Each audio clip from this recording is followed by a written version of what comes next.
ሰላም ሰላም፣ እንዴት ናችሁ ውድ ቤተሰቦቼ? እኔ ያለው እግዚአብሔር የተመሰገነ ይሁን። ያው ብዙ በህይወታችሁ ብዙ ነገሮች ይፈጠራሉ። ምንም ተዛገበ እኔም አላዛገውም። ይሄ ሁላ ነገር ተፈጥሮ ሁሉም የራሱን ችግር ነው።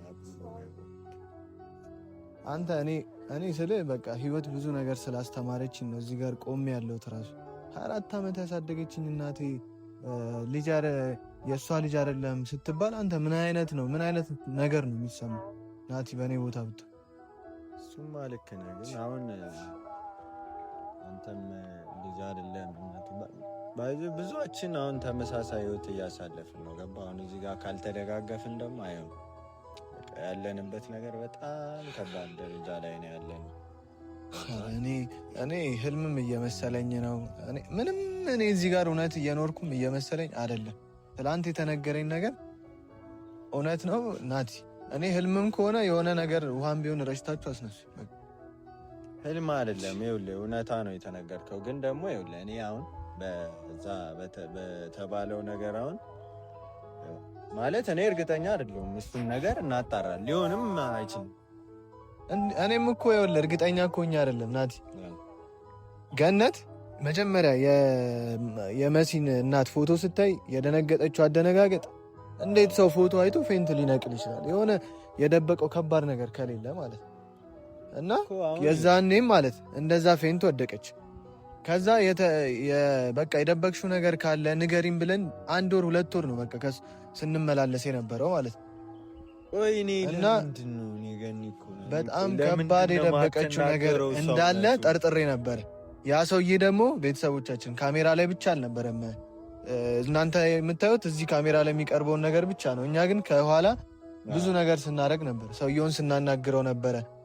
በቃ እኔም ዝም ብዬ አይደለም ያመንኩት። እናት አይደለችም ስባል 24 ዓመት ሙሉ ያሳደገችኝን እናቴን እሷ ናት የወለደችኝ ብዬ ማስባት እናቴን ዝም ብዬ በአንድ ቀን ብቻ እናት አይደለችም ስለተባልኩ ምተዋት አይነት ሰው አይደለሁም። ግን እሷ ስታደርገው ከነበረው ነገር አንጻርም ነው ቤተሰቦቼ እንደዚህ ሊሆን የቻልኩት ማለት እና በጣም ከባድ ሁኔታ ውስጥ ነኝ። በቃ እኔ እንደዚህ ቆሜ ስታዩኝ እውነት ሰው ልመስላችሁ ይችላል። አይደለሁም። እውነት ከምጠላም አላመንኩትም። ያን ሰውዬም ራሱ ማንን ሰውዬው ራሱ ለእኔ ምን መሰለ ሳም አሁን ያ ሰውዬ አሁን አንደኛ ገኒ አለመናገሯ ምናምን እንደዚህ አትሆን። እኔም ልጄም ጠፍታለች። ገብቷል። ልጄ ጠፍታ ነው እዚህ ጋር ቤቴ ሰው አስቀምጬ ምናምን ስንት ነገር አለ። ሁሉም የራሱ ችግር አለ። እኔ እሷን የደበረኝ ነገሮች ሁሉ ተደራርበው የሚመጡት ነገር ነው በቃ ያስጠላኝ። ግን ደግሞ አሁን የኛ ሚዲያ ላይ ስለሆነ ነው የኛ የህይወት ታሪክ ሚዲያ ላይ ስለሆነ ነው እንጂ ከኛ የባሰ ስንት አለ በእኛ ዙሪያ ራሱ። አንተ ከዚህ የበለጠ ምን አለ እንዴ? እናት አይደለችም ስትባል ከዚህ የባሰ ነገር አለ እንዴ? በጣም አለ፣ ብዙ የባሰ ነገር አለ። ግን ያው በራስ ደርሶ ስታዩና ቦታው ላይ ሆነህ እንትን ስትለው በጣም ይከብዳል። ገባክ? ልጄ ነህ፣ አሁንም ልጄ ነህ እየተባልክ ነው አሁን አንተ። እውነትም ላይሆን ይችላል። እኔ አላምናትም ገነትን። በጣም ብዙ ረጅም የሄደው ነገር አለ። በቃ ካሁን ባላም ቢሆን ለምንድን ነው ረጅም የምትሄደው? በቃ እኔ ይኸውልህ መጀመሪያ ያ ሰውዬ ያን ያክል ተዳፍሮ ቤት አይመጣም ነበር። አይ ሰው እውነቱም ባይሆን ማለት ማን ይልካል? እኛ አንድ አላምናትም። መሲ ደግሞ ምን አደረገች? አንተ ሰውዬ በቃ እኔ አላምናትማ። ምንም ቢሆን ገነት ምንም ባትናገርም ምንም ብታረግም እዚህ ጋር ገብቶሃል። እሷ ጋርም እውነት አለ። በቃ መናገር ያልፈለገችበት ምክንያት ይኖራታል። ይህንን ደግሞ መረዳት አለ እኮ። መናገር የፈራችሁ እኔ ልጇ እንዳልሆንኩ እንዳይታወቅባት ቢሆንስ ብለህ አስብ እንጂ ነው ብለህ አትደምድማ። አሁን እኮ ሰውየው ምን እንዳለ ታውቃለህ? የዛች የመሲ አባት ጓደኛው ነው ሰውየው ማለት ነው። እሺ ቢሆን እና ከሱ ጋር እያለን እኔ የማውቀው ገነት የመሲ እናት እንደሆነች ብቻ ነው። ሳሚ የሚባል ልጅም የላትም ነው የሚለው። እና እኔ ከየት ነው የመጣሁት?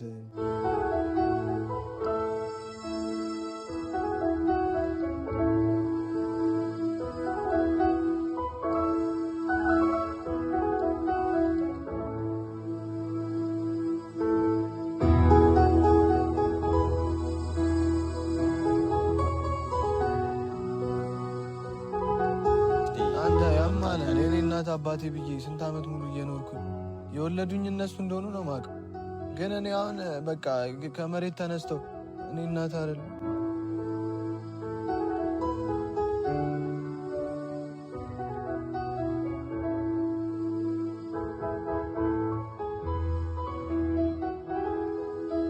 እኮ እንደ ልጅ አይደለ እንዴ? ምን ሆነ ነው እንዴ? ስንቱን ነገር ተቋቁመን የለ እንዴ? እዚህ ጋር እንትን ትላለህ እንዴ?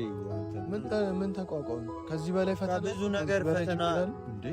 ብዙ የምንማርበት ሰው አለ እኮ ካጠገባችን። መንቃኔ ህይወት ሁላ ነው ያስጠላኝ እንዴ? አንተ ብዙ በዙሪያችን እዚሁ አጠገባችን ያሉ ሰዎችን አታይም እንዴ? ሳሚ ትልቁን ማየት ትችላለህ፣ እኔም ማየት ትችላለህ። ምንድነው የምትለው አንተ? ከኔ በላይ የተፈጠረበት ችግር አለ ወይ? ከኔ በላይ የተፈጠረ እውነትም ሊሆን ይችላል እኮ። ምንድነው እውነትነቱ? ሰው መጥቶ ቤት ድረስ እናት አይደለችም ሲባል የምደነግጥ እናት ቢኖር ምንድነው የሚሰማን? ያማን የምደነግጥ አይደለም፣ ሌላ ሚስጥር ሊኖር ይችላል እኮ። እሱን አሁን አብረን ሆነን እናጣራለን። ይኸውልህ በሰው ጫማ ውስጥ ሆነ እንትን ካላልከው ማለት አይገባም የሚፈጠረው ነገር። አሁን አንተም በእኔ ቦታ ሆነ ይሄ ነገር ቢፈጠርብህ ኖሮ ይገባ ነበር።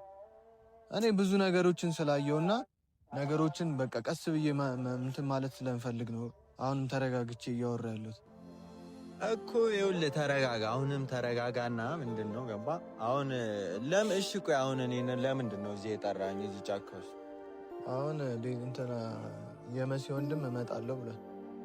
ምን ይሰራልሃል? የመሲ ወንድም ማውራ ነገር አለ ብሏል። ቤተሰቦቻችን የመሲ ወንድም ያው ከዚህ በፊት አይታችሁታል፣ ብዙ ፋይል እኔ ጋር አለ ምናምን ሲል ነበር። ለካ እሱም ወዶ አይደለም አያ፣ እሱ በደንብ ብዙ የሚያውቀው ነገር አለ። ማዘር ባታወጣም ማዘር ባትናገርም ደግሞ እኔ ከሱ ብዙ የማገኘው ነገር አለ። ስለዚህ አንድ ነገር ልንገርህ፣ የመሲ ወንድም ጋር አትገናኝ ብላ አባረረች ባለፈው ከቤት።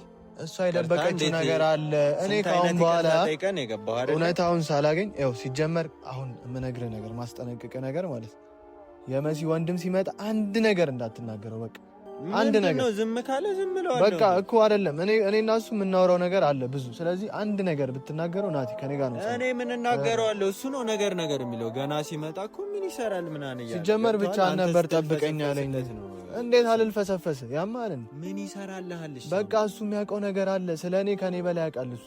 ስለዚህ ከሱ ብዙ የማገኘው ነገር አለ። እኔ ቆይ ልጠይቅሽ፣ ሰውየው መጣ፣ ያ ሰውዬ መጣ አይደለ? የመሲ አጎት ነኝ ምናምን ብሎ እሺ እሱ መጥቶ አንተ የገኒ ልጅ አይደለህም ማለት ምን ጠቀም?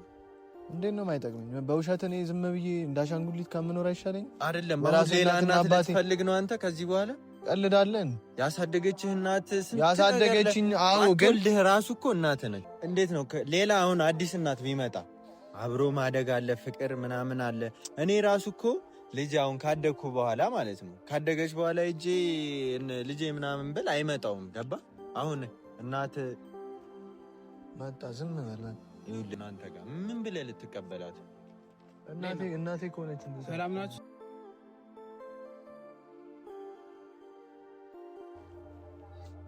ምንድን ነው አንተ ሁሌ በቃ ሲነገራት ሰማ ማለት ሰው ይዛ አትምጣ አላልኩም? ምን ሆነ የቀዘም ምን ልትሰራ ነው አንተ ዛሬ ደግሞ የመጣው? በእናትህ ዝም በል አንተ ነህ። ለምንድን ነው ሁሌ ይዘህ የምትመጣው? ቆይ አንተ አትበል እባክህ። እኛ አሁን ምንም የምናወራበት ነገር የለም። እሱም ሌላ ታሪክ ውስጥ ነው ያለው። እሱን ተወው በእናትህ። አሁን ለልጁ ስትል ዝም በልና ስማን። አንተ አየህ አይደለ እየነገርኩ የደረሰብህ የአንተ መጮህ እዚህ ጋር ምንም ትርጉም የለውም። ልጁ እንደዚህ አንተ ጓደኛው ነው ሰውዬ ምን እንደተባለ ታውቃለህ? ፋይሉን ይኸውልህ። ለምን ምንድን ነው የምትለው አንተ? ልጁ እናት አይደለችም እኮ እና ጓደኛው ነው አይደለ? አዎ ጓደኛው ነኝ። አዎ እኮ ስለዚህ ምን እንደተባለ ታውቃለህ? ለቀኝ ፋይሉን ይዤ ያለው ምን እንደተባለ ታውቃለህ? ቀድሜ ነግሬህ የለ እንድትዘጋጅ ነገርኩህ። አሁን እዚህ ጋር ምን ነገርኩህ? እናቱ ጓደኛህን ከእንትን በለው መጀመሪያ። ሰውዬ ምን እንደተባለ ታውቃለህ አንተ? ልጁ ምን እንዳለችው ታውቃለህ? እናቱ ሰው መጥቶ ምን እንዳለው ታውቃለህ? እኔ በደንብ ነግሬዋለሁ። አየህ የተፈጠረውን ነገር አይደል? በምን ዙሪያ ነው የሚዘጋጀው? መጀመሪያ የምታውቀው ነገር ቢሆን ይኸው ፋይሉን ይዣለሁ። ፋይሉን አይደል? በቃ ፋይሉን ስጠን በቃ። ይሰደው። እኔ ቀድሜ ነግሬሃለሁ። እኔ ልሰጥ አይደል የመጣሁት እኮ። በምን ዙሪያ ነው የሚዘጋጀው? አይደለም ቆይ፣ ሲጀመር አንተ የምታውቀውን ነገር መጀመሪያ ለምን አልነገርክም? እኔ ነግሬሃለሁ። ነግሬሃለሁ። ዝም ብለህ ስማኝ እስኪ። እኔ ብቻ የምትመጣው እኮ ነግሬሃለሁ። እንስማው። እሺ ለምን ብቻ ነው ያልመጣው? ያው እኮ ነው። እስኪ ዝም በል በቃ። ይኸውልህ ማለት እኔ የማላውቀው ነገር አለ። ምን ሆነህ ነው አንተ የምትሰቃቀው? በቃ ዝም በል አይደለም። ስማኝ እሺ፣ ትሰማኛለህ? ይኸውልህ ትሰማኛለህ አይደለም? እኔ አሁንም ኃይሉን ልሰጥ ነው የመጣሁት። ለምንድን ነው የማትሰማኝ? እዚህ ድረስ የመጣሁት ለምንድን ነው? ለምን ይዤው እመጣለሁ? ስማኝ አንተ አይደለ? እኔ ስማኝ አንዴ ልንገርህ።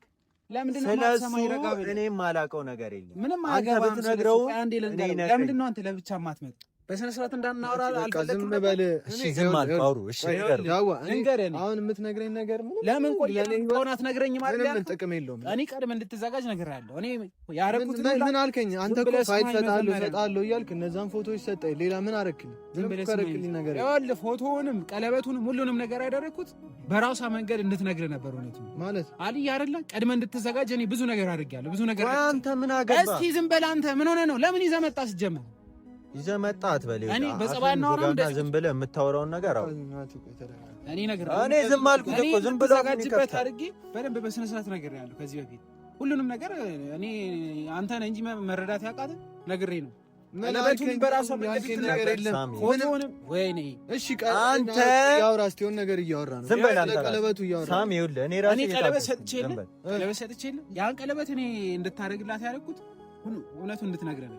አንተ ለምን ከህንድ ጋር አትወጣም? ከነገኒና ከሳሚ ህይወቱ ስለምን አትወጣም? ሲጀመራል በቃ ምን አገባህ? መጀመሪያ ወይ የነገርከኝ ነገር ቢኖር እናቴ ካልሆነች አንተ የነገርከኝ ነገር የለም እንዴ? ለምን እንዴት አትረዳም? ብዙ ነገር አድርጌያለሁ። ፎቶ አመጣው እግዚአብሔር ፋይል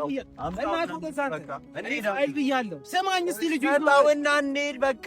ምንም የምታወራው ነገር የለም። ምንድን ነው የምትጮህ አንተ? አንተ የቁራ ዘር አለ የራሳቸው እኔ አንተ ሳሚ ነግሬሃለሁ። እኔ የራሴን ነገር ተናግሬ ይሄው በቃ መለፍለፍ አይደለም የምትፈልገው፣ አውራ ማውራት አይደለም የምትፈልገው፣ ይሄው አውራ። ዝም አልኩ እኮ አንተ አትርገም። ላውራው እኔ ዝም አልኩ በቃ ይሄው ዝም አልኩላችሁ። ማውራት ትችላላችሁ። ብሶት አለብህ እንዴ? ለምን ነው የምትለፈልፈው? አዎ አለብኝ ሰውዬ፣ ችግር አለ እኮ። ዝም በል እናውራበት። እኔ እና እሱን የቀጠርኩት እኮ ላውራው ነው። ይሄው አውራው እኮ ላውራው ነው። ዝም በል ከሬ ምን ያህል ልጅ ነው በእናትህ? ይኸውልህ ነግሬሃለሁ። ከዚህ በፊትም ብዙ እንድትደርስበት ፎቶውንም ፋይሉንም በየቀኑ እያመጣው እያሳየው እየመለስኩ አይደል ነበር? እኔ ቀለበቱንም አሁን ማዘን አይጠበቅብህም። ቀድመህ ነበር መዘጋጀት ነበረብህ። እኔ ሁሉንም እንድትነቃ ወይ በምንድን ነው የሚዘጋጀው? ለምን ነው ማትነቃ? አንተ ዝም በል በእናትህ። እኔ እንድታውቅ ሁሉንም ነገር እንትን ብያለሁ። ቅድሚያ ምንም ብትለው ይኸውልህ ይሰማሃል። ቆይ ልጁ እየሰማኝ ነው አይደል? አንተ ዝም በል አንዴ። ተው አንተ መሄድ ካለብህም ሂድ አንተ። ለምን እንደሄደው አምጣው። ይሄንን ይዘን እንሄዳለን። ፋይል አይደለ ያልኩህ? ሌላ ነገር ነው ልሰጠው ነው። እስቲ ልጁን ላውራው። ሌላ ነገር ልጁ ከኔ መስማት ያለበት ነገር አለ። እስቲ መጀመሪያ ምንድን ነው የሚሰማ? ይኸውልህ እኔ ሁሉንም ነገር ነግሬሃለሁ። ቀድመህ እንድትዘጋጅም አሁን ለዚህ ያበቃ ምንድን ነው? ቀድመህ አለመዘጋጀት እኔ ላለማመንህ ነው። እኔ ስለማመንህ እኮ አንተ እንድታደርግላት አይደል? ያ ቀለበቴ ምንድን ነው? እውነቱን በእሷ መንገድ እውነቱን እንድታወጣ ነው። ይሄን እውነት እሷ ደብቃ ቀለበቱ አንተን እኮ አስባረዋል አይደል? ከቤት ነው ያስባረርከው አንተ። አልገባህም? ለምን ዝም አትልም? እያወራሁ ዝም የምለው እኔ መስማት ያለበት ነገር አለ። ዝም በል አንተ። ቀለበት አታውራ። ቀለበቱ ከቤት ነው ያስባረርከው። ለምን መስማት ቀለበቱን የሰጠሁት እኮ እውነቱን እንድትነግረህ ነበር። አየህ ዛሬ ላይ ደርሳ ነገረች። ቀድማ አልተዘጋጀም። እሱ አይደለችም ያወራችው ሰውዬ። አንተ ቆይ ምንድን ነው የእሷ ልጅ እንዳልሆንኩ ታውቅ ነበር? አታውቅም? አውቃለሁ አልኩህ እኮ ቀስ በቀስ አንተ ላስረዳ ሞከርኩኝ።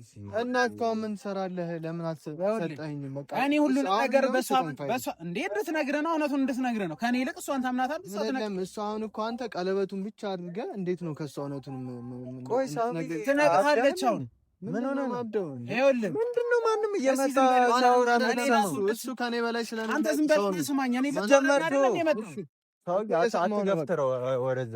ቆይ ቶይንገር ምኑ ነው በራሱ መንገድ ትንገር። እኔ እሱን ነው ከሌላ ሰው ከሚሰማ ሰው ብትነግረህ ታምናታለህ። ይኸው ፋይሉንም ይዣለሁ። አንተ ሳሚ ያማህልኝ ነው። ምን ሆነ ነው የመጣውን ሰው ሁሉ የምታምነው? ለምንድን ነው ሲጀመር አንፈልግም ፋይሉን። እንደውም ና እንሂድ። ለምንድን ነው የማልፈልገው? ምን ይሰራል? አልፋይ አንተ ያማህልኝ ድንጋይ እኮ አይደለሁም። ዝም ብዬ የምኖረው ይመመኝ፣ ችግር የለውም። ቤተሰብ ያስፈልገኛል። እየሰማኸኝ ነው እኮ በቃ እናት አባት ያስፈልገኛል። ስለዚህ እናትህን እናት አባቴን አንተ ለምን ማለት ትገባለህ? በቃ ዝም አንተ ቤተሰብ የለህም ሳሚ። ይኸውልህ በኋላ አንተ ቤተሰብ የለህም። አንተ ይኸውልህ ስማኝ እፈልጋለሁ። እኔ ስማኛው ሁሉንም ከእሷ እንድትሰማ ነበር። በኋላ ትጸጸትበታለህ። ለምን እኔን አታምነኝም? እሷን ታምናታለህ። እንትን እንድትል ነበር የቀረ አንድ ትንሽ እንትን ነበር ያልሰማው። ሙሉውን ሰምተሃል። ያልሰማውንም ነገር እዚህ ውስጥ ታገኛለህ። ሰጥቼ ነው የሚል ያልሰማው ነገር ቁም ነገር ያስክት ሌላም ጉዳለ ነው። ከዚህ ያዝና በእናትህ እንሄዳለን። በቃ ተመልሰህ እንዳትመጣ ወደሱ ህይወት የተረገምክ ምን? እሺ አሁን ምን ቆይ እስኪ ምን ሊሰራልህ ነው ሳሚ? እስኪ አንተ ለምን መሀል ትገባለህ? ሲጀምር እኔ ለራስህ ብዬ እኮ ብዙ የሚያውቀው ነገር አለ ስለኔ። ኧረ ናቲ ስማኝ። እኔ በቃ ሲጀመር አሁን ላይ ምንም መናገር ማፈልግ። እስኪ እንየው። እሺ እንየው ፋይሉ እናየዋለን። በቃ ደግሞ ድጋሚ እንዳይመጣ አንተ ቆይ እንደዚህ ነው የምትፈራው? ለምንድን ነው ይሄን ፋይል ምንም ባየው ህይወቴ ላይ የሚጨምር ነገር የለም፣ ግን ቢያንስ ስለ ቤተሰቦች የሚናገር ነገር ካለ ናቲ ተረዳኝ። እኔ እኮ ሳልረዳ ቀርቼ አይደለም፣ ግን ገና ሌላም ብዙ ልትባል ትችላለህ። ስለዚህ ምንም አይጠቅም፣ መተው ነው ያለ ነገሮች። በቃ እናቴ ነች ብለህ ነው ማመን ያለብህ። አንተ ያማል እንደ ይሄ ነው። እንዴት ነው እናቴ ነች ብለህ ብዬ ማምነህ? ትንሽ እኮ ለእኔ እንሂድሽ ይኸው ችግር የለውም። ግን ደግሞ ገኒን እናቴ ባትሆን ራሱ እንደ እናት ነው እኔ እንትን ማለት ያለብህ። እናቴማ እናቴ ናት። ሰውዬው ግን ደግሞ ማወቅ አለብኝ። ይኸውልህ